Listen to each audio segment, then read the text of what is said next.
I heard a president say the other day 73 children a day are being taken away at the border. Well, finally, that information started creating some good psychologists speaking up on the internet saying you have no idea how much trauma you're creating by taking those children away from their parents at the border. And I'm like, in American homes, they are taking 1,200 children a day. On any given day in America, there are 500,000 children in foster care, and that number stays the same. And I'm going to tell you why, because it is a quota. It is not because we don't know how to take care of our families and children. It is a quota. Those private contractors want to have $50 million a year, $60 million a year in foster care payments.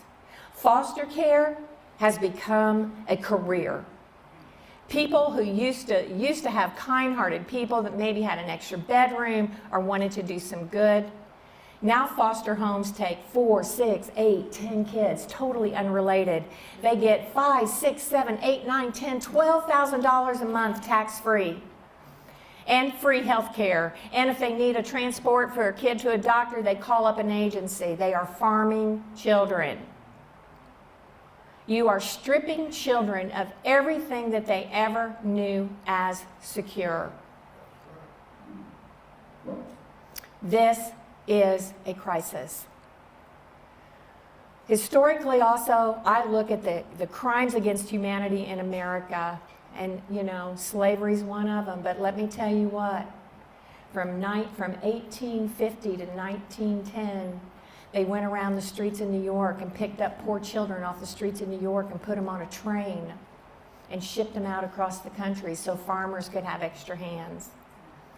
They picked up indigenous children off the reservations in the West, and they forced them to go to schools in the East Coast where they would be westernized, and force them to cut their hair and speak English and not go back to their tribes.